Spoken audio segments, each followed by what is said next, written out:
It always begins quietly. The world has gone to sleep, but you are still awake. A phone in your hand, the glow against your skin, the scroll, the click, the searching. You tell yourself it's desire, that it's lust, that all you need is release. Everyone does it. You whisper to yourself. It's normal, harmless, just one more fantasy, just one more body to imagine. But if you slowed down, if you allowed yourself to feel, you'd notice it. The hollowness, not just after, but during. Even in the middle of the chase, something feels absent. The thrill fades even as you reach for it. What you call lust is not desire at all, it's hunger. Hunger for something deeper than skin. Hunger for something you can't quite name. Carl Jung understood this long before psychology dared to speak of it. He wrote, "People will do anything, no matter how absurd, to avoid facing their own soul." And isn't that what this is? A desperate attempt to escape the silence within, to run from the aching loneliness that sits just beneath your ribcage. You don't really want the image. You don't really want the stranger on the screen. What you want is to feel alive, to feel held, to feel seen, to feel something real beneath the surface of this performance we call modern life. So let me ask you, when the lights go off, when the screen goes dark, and there is no one left to distract you, what are you really craving? We call it lust. We tell ourselves it's desire, a natural drive, a harmless release. And on the surface, that seems true. But pause for a moment. Is it really lust you're chasing, or is it distraction? Think about it. Late night scrolling, compulsive texting, searching for conversations that almost feel intimate but never quite are. A body on a screen, a fantasy in your head, a momentary surge of dopamine that disappears just as quickly as it came. You convince yourself it's passion, but deep down, you know it's not. It's escape. Escape from boredom, from the silence of your room, from the ache of loneliness, from the parts of yourself you don't want to face. Jung saw this clearly. To him, lust wasn't an enemy, it was a signal, a symptom, a flare in the night sky pointing to something much deeper. Beneath the surface, it isn't about sex. It isn't about bodies. It's about disconnection. Disconnected from your body, disconnected from your purpose, disconnected from your emotions, disconnected from yourself. And so, you reach for substitutes, the illusion of closeness, the illusion of control, the illusion of being wanted. But illusions can't hold you. They can't love you. They can't heal you. They only cover the emptiness for a moment, like a thin sheet over a broken window. And when the moment ends, the emptiness rushes back in, stronger than before. So what happens? You chase again. More stimulation, more novelty, more intensity. But each cycle leaves you weaker, not stronger. Each pursuit leaves you emptier, not fuller. And so I'll ask again, is it lust you're after, or is it a way to avoid sitting with your own soul? Carl Jung had a name for this pattern. He called it the shadow, the hidden side of you, the part you pretend doesn't exist, the part you've pushed so far down that it only rises through disguise. When you chase lust without awareness, it isn't just about bodies. It's your shadow in action, that wounded child inside of you who was never loved in the right way, now searches for love in all the wrong ways. Think about it. The endless late night scrolling, the porn at 2 in the morning, the text you send, not because you care, but because you need to feel wanted for just a moment. The conversations that feel almost intimate but never go deeper than the surface. None of this is about sex. It's about covering loneliness that lives under your skin. But here's the tragedy. When you project your unmet needs onto another person, you stop seeing them. You don't see a whole human being anymore. You see a mirror of your own emptiness, and you chase them, not because of who they are, but because they remind you of the part of yourself you've lost. Jung once wrote, "This is the shadow's seduction, not with evil, but with illusion." You don't lust after the person. You lust after the piece of yourself you abandoned long ago. And this is why lust hurts so much. Because no matter how many times you try to fill it, you never reach what you're really chasing. You can't, because what you're chasing is you. The more disconnected you are from your own soul, the more violent, desperate, and empty your desires become. You scroll endlessly. You replay images of strangers. You fantasize about moments that never happened. And each time, when it ends, you're further away from yourself than before. This is the shadow in action. Not to shame you, not to punish you, but to get your attention, to whisper the truth. You don't need another body. You need to come home to yourself. Here's the cycle. You chase. You indulge. You release. For a fleeting moment, the tension breaks. A spark of dopamine runs through your veins. And then, silence. Not the sacred silence that heals, but the hollow silence that reminds you nothing has changed. That's when the emptiness rushes back in. The same void, the same ache, the same self you were trying to escape, still waiting for you in the dark. And so, the loop begins again. The craving rises. You reach for the screen, the fantasy, the body. You promise yourself it's just this once. But it isn't. It's never just once. Because you aren't feeding desire, you're feeding the void. Jung called this psychic possession. When a craving hijacks your willpower, when you no longer act, it acts through you. It scrolls for you. It types for you. It clicks for you. And in those moments, you are no longer choosing. You are being driven. The cost? Slowly, almost invisibly, your spirit erodes. You stop feeling your emotions fully. You stop seeing people as whole. You start mistaking attention for love and stimulation for intimacy. And the more the cycle repeats, the more fractured you become. At first, it's small. You avoid eye contact. You laugh without joy. You retreat into your head because reality feels too heavy. But over time, the fracture widens. You lose motivation, not just in lust, but in life. You stop writing. You stop creating. You stop building.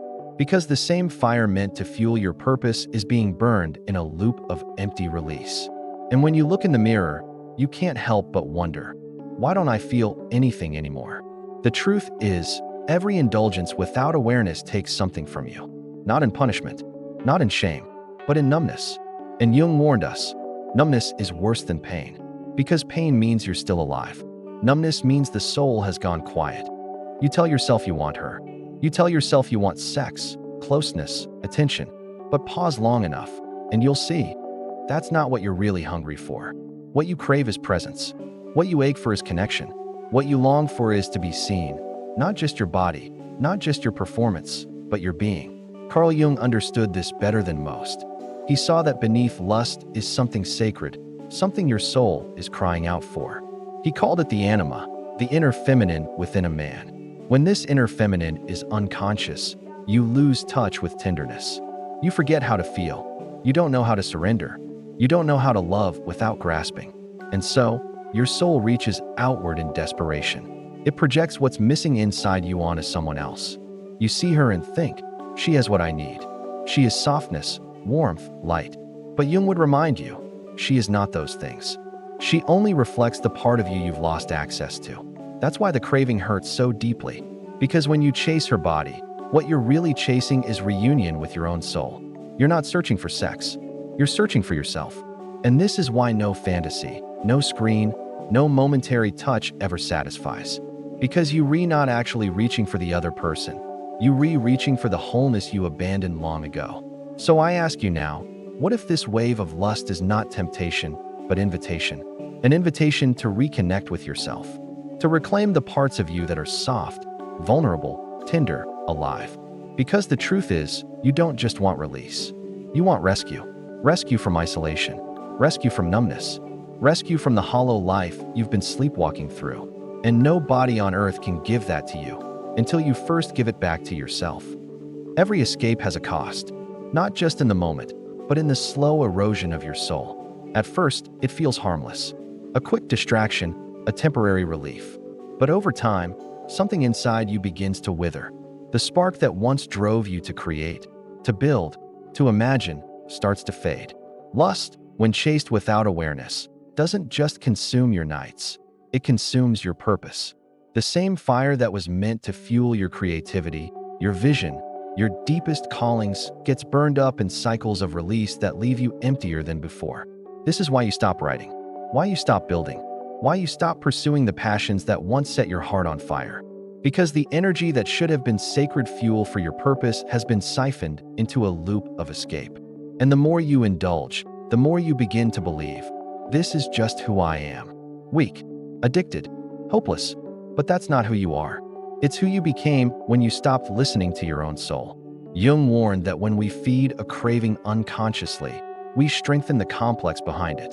A loop is formed: trigger, reaction, relief, guilt, repeat. Each time, the walls of the maze grow taller until you can no longer see a way out. The worst part? Slowly, you stop feeling altogether. You no longer feel joy as deeply or love as openly. You mistake stimulation for intimacy, attention for affection. And in this numbness, the world loses color. This, Jung feared most. Not hell, not punishment, but numbness. Because numbness means you've stopped evolving. You stopped hearing the inner voice that whispers, "This isn't who I came here to be." So ask yourself, what is this escape costing you? Not in pleasure, not in shame, but in the pieces of yourself you've abandoned. Carl Jung never said you must destroy desire. He never told you to repress it. He said you must integrate it. Bring it out of the shadows. Let it teach you. Let it become whole again. So how do you begin? Not by running, not by blaming, not by drowning yourself in shame. You begin by staying. Stay in your body when the craving rises. Don't reach for the screen. Don't send the text. Just breathe. Feel the ache instead of feeding it. At first, it will feel unbearable. Your chest will tighten, your skin will itch, your mind will scream for escape. But if you sit through it, just one moment longer than usual, you will hear something new. Silence. Not the numb silence that emptiness brings, but the sacred silence of truth. And in that silence, if you listen closely, you'll hear a voice. Gentle, familiar. It says, "I miss you." It is the part of you you abandoned. The boy who mistook touch for love. The girl who learned to perform instead of feel. The soul who forgot that craving was not evil, only unmet. Integration means bringing this part back into the light. Not killing the shadow, but befriending it. Asking it what it needs. Listening to what it has been trying to tell you through every surge of lust, every restless night. And then, creating. Write, not to impress, but to release. Paint, not to perform, but to feel. Walk in nature, not to escape, but to return. Cry if you must. Breathe into your chest. Ask yourself, what do I actually want right now? And wait for the answer. Healing lust isn't a one-time event. It's a daily relationship with your soul. And over time, the cravings lose their power. Not because they disappear, but because you no longer fear them. You welcome them as signals. You thank them for pointing you back home. Here is the secret Jung left us. Lust is not the enemy. It is fire. And like any fire, it can burn down your house, or it can light your way. When you chase it blindly, it consumes you. It drives you into cycles of emptiness, into illusions that collapse as quickly as they rise. But when you face it with awareness, when you stop running and begin listening, lust changes its shape. It becomes creative. It becomes sacred. It becomes the very energy that fuels love, art, connection, and purpose. You see, lust was never asking to be repressed. It was asking to be redirected, to be integrated into the wholeness of who you are. Because every craving, every restless night, every hunger that pulled you outward was never about another person. It was your own soul calling you home. And when you answer, something profound happens. The energy you once wasted in shame and secrecy becomes energy you can use to build, to create, to love deeply. Jung wrote, "I must learn that the dregs of my thought, my dreams are the speech of my soul." So the next time lust rises within you, don't ask, "Who do I want?" Ask instead, "What part of me have I turned off?" Because when you reconnect with your emotions, your dreams, your vulnerability, lust transforms. It no longer chains you. It fuels you. It becomes a bridge to intimacy, not a trap of illusion. And in that shift, you discover something powerful.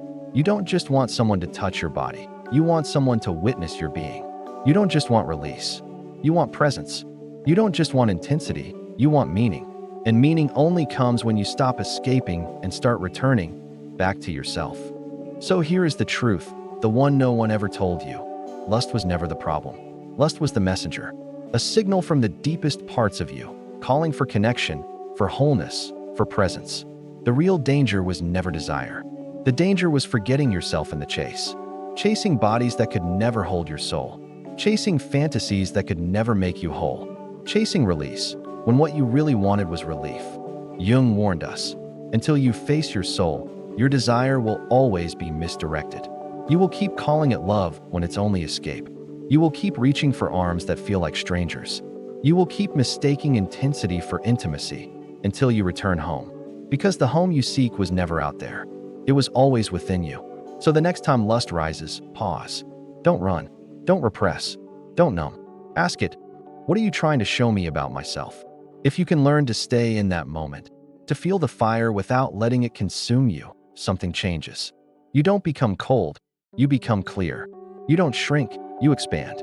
And in that clarity, you finally have the freedom to choose something deeper than craving. You can choose connection. You can choose love. You can choose presence. And that presence, the kind lust could never give you, is what will heal you. So before you scroll again, before you send the message, before you let the craving decide your path, ask yourself, is this lust or is this loneliness in disguise? And if it's loneliness, then know this: you are not broken. You are not weak. You are simply being called back to yourself. Because in the end, you were never addicted to her. You were addicted to the feeling of being whole. And now, it's time to give that back to yourself. Visuals. The character walks out into the rising sun. The world feels alive. Title fades in. What are you really craving?